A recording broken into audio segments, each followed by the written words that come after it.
Her twisted plan to win back her ex ends in disaster. Cheating wife exposed by police girlfriend. I sat at the table, intermittently looking at my watch and the notes of my prepared speech in front of me. By now it was purely habit. I knew the words I wanted to use by heart and had done for some weeks. I knew what I was about to do constituted a not inconsiderable risk, but I felt compelled to do it. I regretted that it had come to this, but the stubborn freak I called a husband had brought it on himself. What choice did I have? Was my husband going to enjoy what I planned? Shit, no. I knew he liked to always be in control, and I was about to strip every choice from him and bend him to my will. I leaned back in my chair as I awaited his return home. He could have no idea of the ambush I had prepared for him. I know what you're thinking. I was going to sit him down and announce I have a lover, then insist that he either goes along with it or I'd dump his life and clean him out. Well, you'd be wrong. Nor was I going to announce I'm divorcing him or request a trial separation so I can mess around on him. Before you asked, no, I'd no desire to knock him out just so I could tie him up and humiliate him by making out with his best friend. And don't insult his integrity by suggesting I was there to announce that I've found out about his affair, so I was off for a revenge love or two. My husband is the most loving, sweet, but above all, loyal man it has ever been my privilege to meet. No, this was the other type of ambush, a more literal one. Carr said. I glanced over at my accomplice, Matt 6'4" of muscle and tattoo, stared back at me vacantly from where he was idling in the doorway of the bedroom just inside the front entrance. Well, I didn't pick him for his brain capacity, did I? I glanced at my watch again. Almost showtime.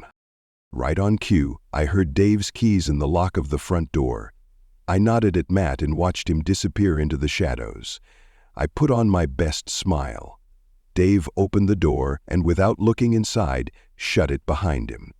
It wasn't until he had turned again and taken 2 paces towards me that he looked up. His face immediately fell. "Garen, what the hell are you doing in my apartment?" At that moment, the aforementioned 6'4" man mountain stepped behind my husband and clamped the wet cloth over Dave's mouth and nose. I watched sadly as Dave struggled, really alarmed at how long this was taking. In the movies, those chloroformed passed out immediately.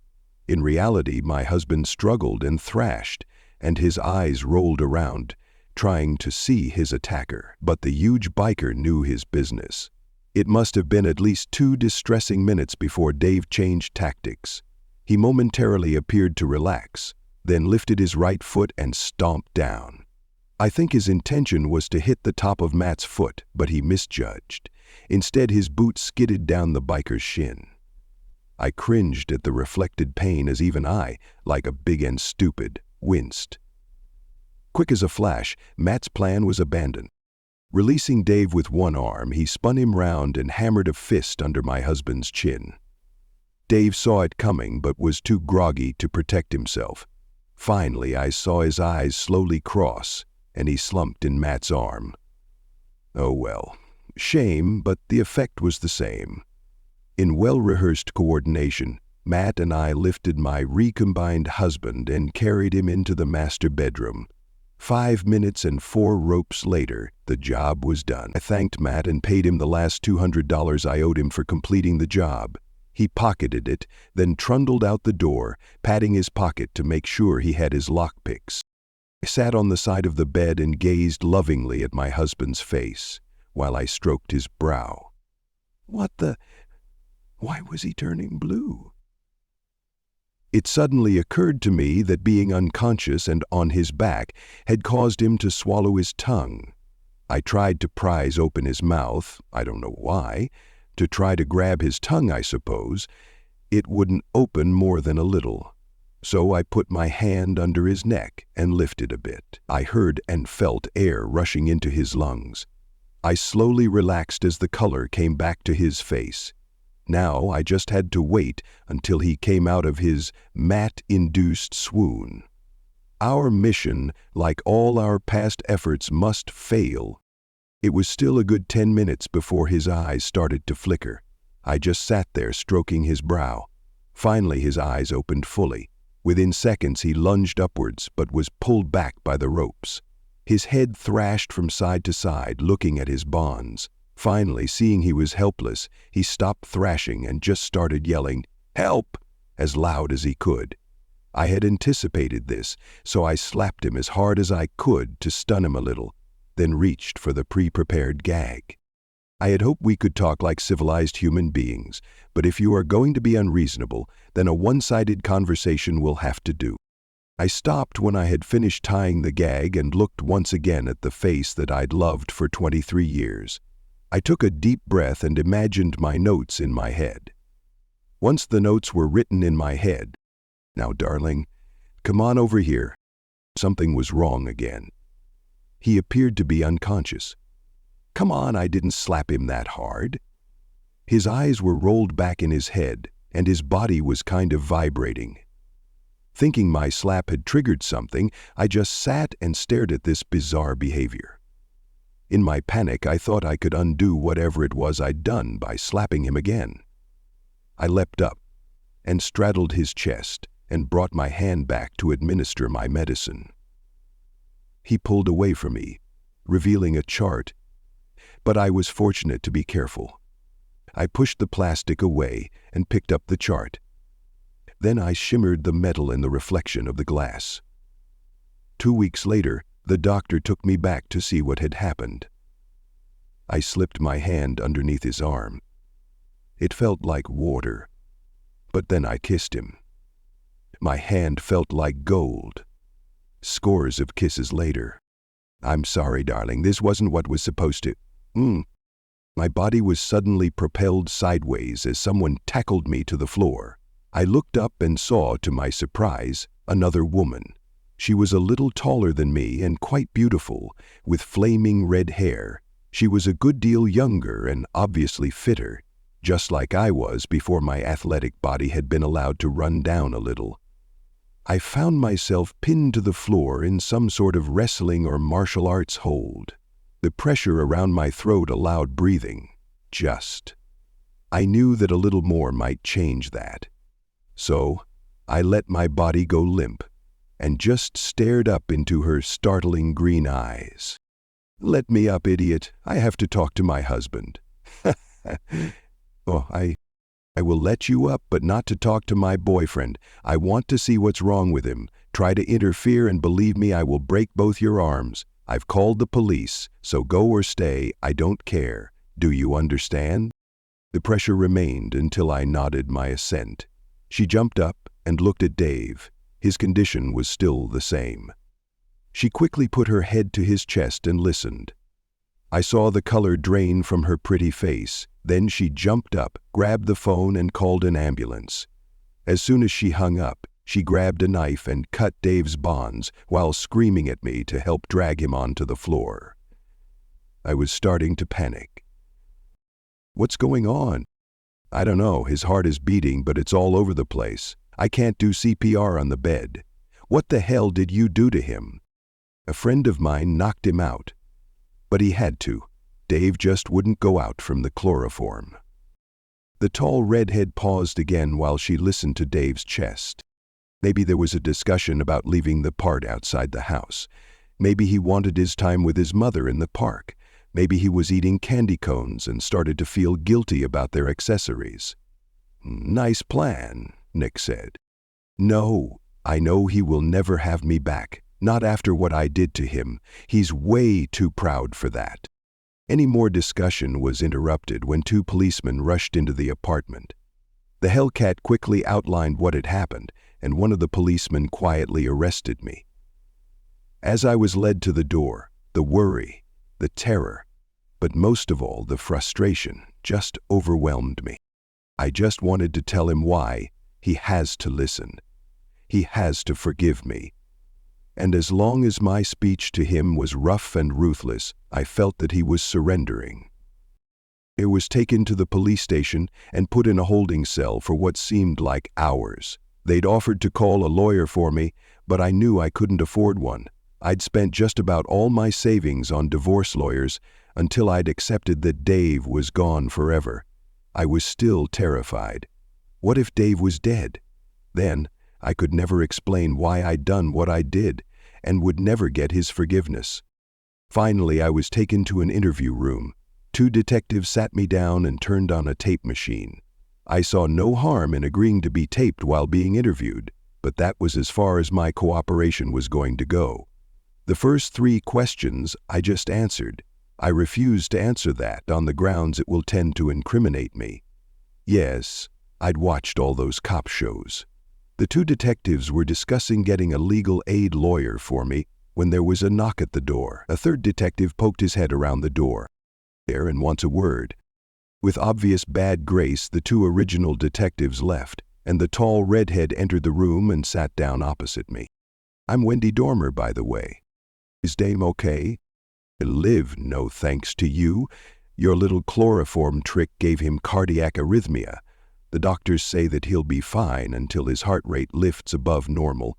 Then he will just pass out. They're going to let him rest for a while, then stop his heart and restart it. There's a 90% chance he'll be back to normal. Otherwise, it's a pacemaker for the rest of his life. Relieved, I took the opportunity to look at her. She was statuesque in a bimbo-ish kind of way, with a body that I would have been happy to have at her age. One look in her eyes told me that although she was my superior in every physical aspect, I had the drop on her intellectually. I wondered why she was here. She answered that for me. Look, Karen, this shit has to stop. When are you going to get it through your thick head that Dave doesn't care why you did the nasty on him? He just wants the divorce and to move on with his life. But he has to listen to me. No, he doesn't. You need to tell him. But there's no law that says he has to listen. From what he tells me, you and he had a normal life until he came home and found you screwing another man. He said that as far as he was concerned, you had opted out of the marriage and he wants nothing more to do with you.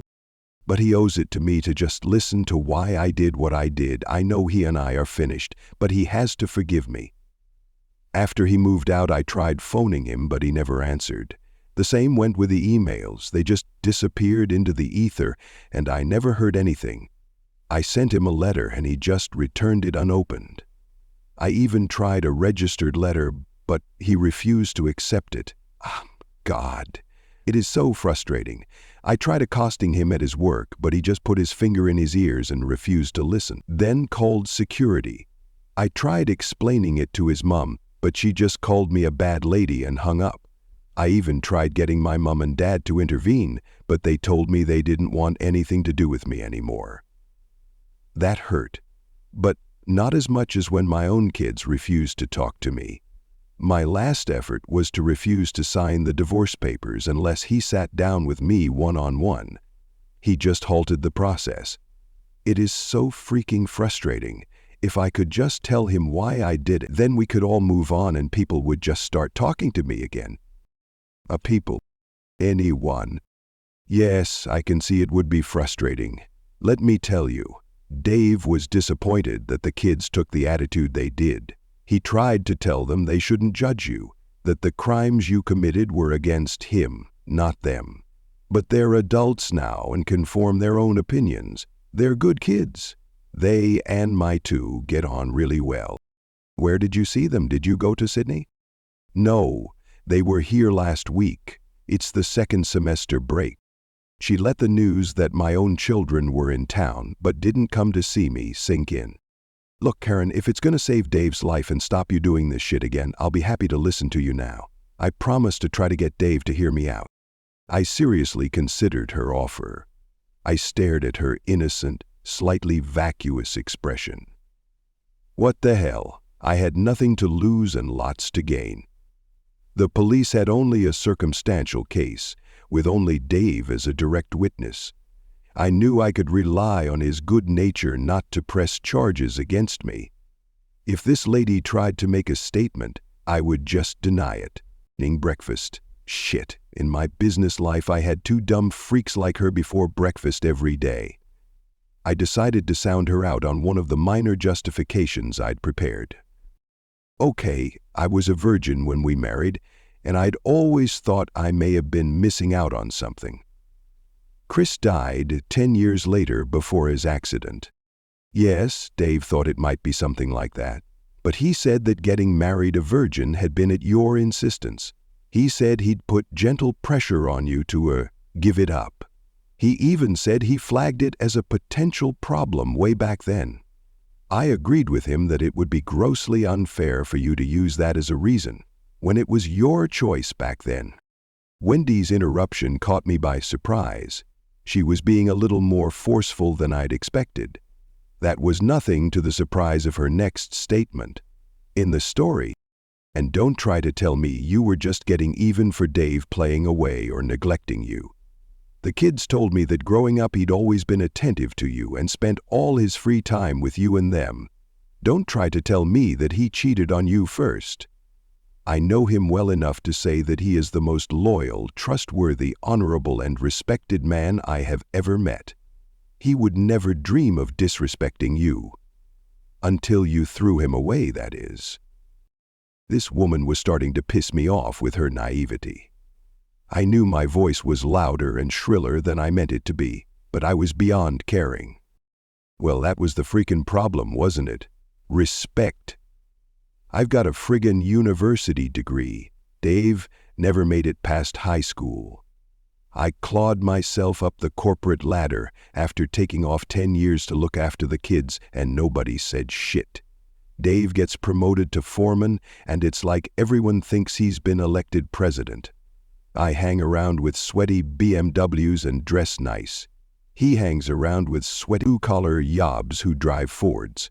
He gets to eat what he likes and still looks hot, while I diet my arse off and still end up looking like a pudgy middle-aged housewife, even after the facelift and the boob job. Everyone likes Dave. Everyone respects Dave. Everyone wants to be with Dave.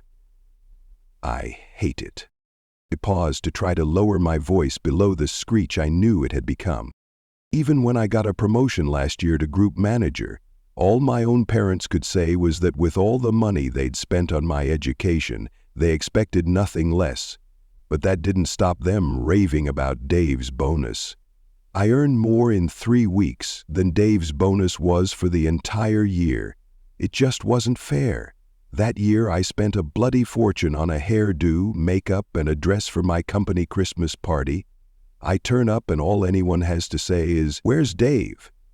Do you have any idea what it's like to know you are socially, financially, and intellectually superior to your husband, yet your own parents seem to like him more than you? Do you? Wendy shook her head. Karen thought Wendy was the type of person she most hated. The sporty bimbo at school who had her pick of the boys. The vacuous type that hung around her husband at parties and laughed at his crude jokes, while she was trying, but failing, to impress people with her knowledge and intellect. The ones that agreed with him whenever there was a disputed point, even when her argument was superior, not just the women, but all the guys as well. The ultimate humiliation was when, after one argument, Dave had come to her defense against the mob. The argument had been about stay-at-home mums. Dave had jumped in and extolled her virtues as a mother who had selflessly sacrificed her early career to give the children what they needed. A loving, nurturing environment. His comments on how good she looked after the ravages of 2 children should have drawn them together, but had the opposite effect. She, the group manager, having to be rescued by a foreman. Well, after a while, I really started to resent it. Every time I tried to prove I was better in just some small way, it backfired. Just made me look competitive and worse. Made people rally around Dave. In the end, I decided there was only one way to get one over Dave. I would take a lover. If I could keep an affair secret from Dave, then it would prove I was better than he was, just to me. If I could find someone who was a better lover than him, who would give me more pleasure, then I could secretly humiliate him and he would not be the wiser. Well, that wasn't much of a challenge, was it, Karen? Dave is so open and trusting that you could have screwed a guy in bed next to him and he wouldn't have noticed. How long did this go on for? 3 guys over 6 months. Wow, Dave thought it was just the one. Was it what you were hoping for? On the whole, no. Sure, it was satisfying getting one over Dave and successfully hiding it, but the sex was awful. Because I was so inexperienced when I married, I had no idea that Dave was bigger and better than most men. The guys didn't give a shit about my pleasure, it was just wham bang thank you ma'am. I only went with the first 2 a couple of times. The third guy who I worked with was the only one even remotely up to Dave's standards.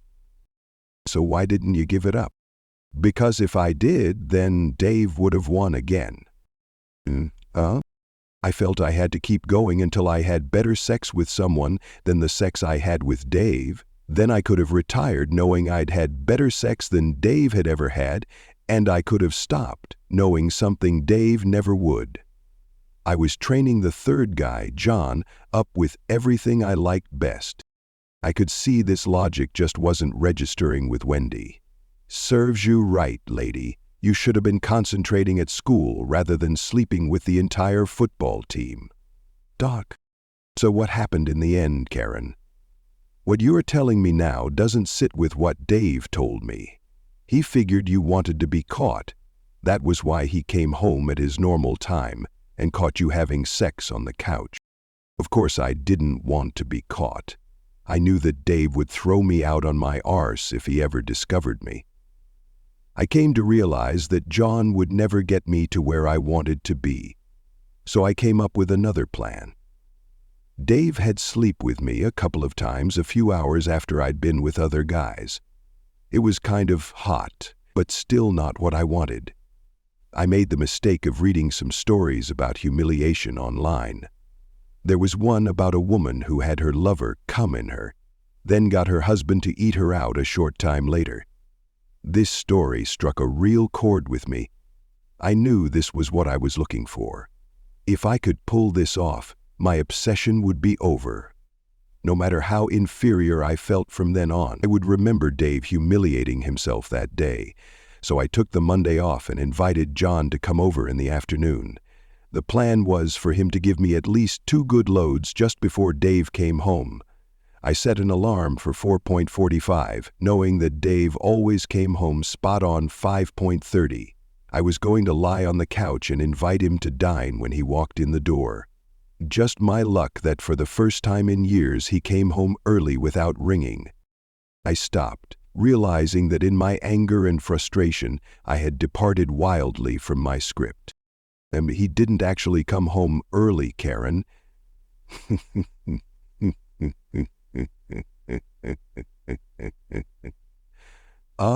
If you'd gone to work that day, then you would have realized that yourself and Dave had forgotten the start of daylight savings the day before. He turned up to work an hour late, but left at normal time. He said he'd rung and left a message on your cell. I really don't know why you thought all that was necessary, Karen.